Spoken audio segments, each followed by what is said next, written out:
Hi, I'm Alan Nolan of 509 Design, and I'm here standing in front of the new home of 509 Design, 320 West Dalkey.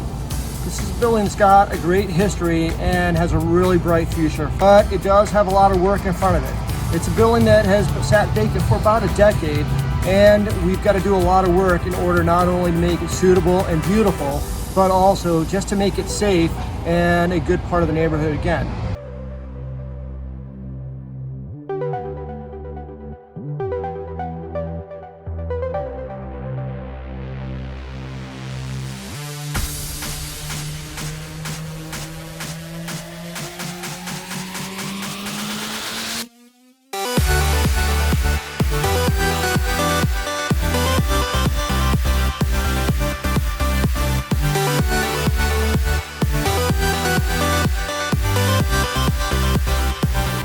One of the first challenges in rehabilitating this property is making it secure. It's been vacant for about the last decade, as I mentioned, and there's been lots of problems with the neighborhood for vandalism, homelessness, and it has really taken a toll both on the neighborhood and the building. So in order to take care of that problem, what we needed to do first and foremost was start taking care of the things that were inviting homeless to try and camp around the building. So we've removed a lot of the vegetation that was not only an eyesore, but also providing cover for people who weren't supposed to be here.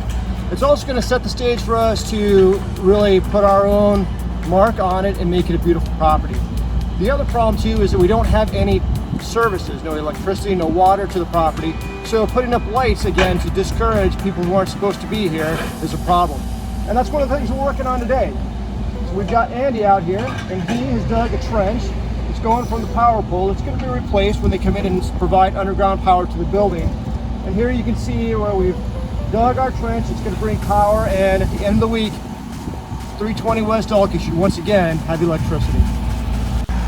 So during this team effort of the renovation, another important step was clearing out some of the obstacles that were keeping us from being able to get access to the building and doing work on it.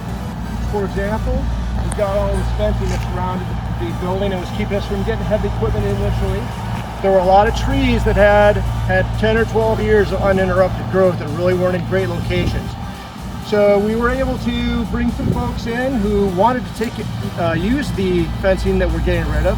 We've got Patrick over here who is taking down a lot of that fencing and is going to be able to reuse on his own, as well as several trees in the area back here that we ended up taking down, a lot of which the neighbor has actually been able to use for firewood. So not only are we able to clean up the property, we've been able to help the neighbors as well.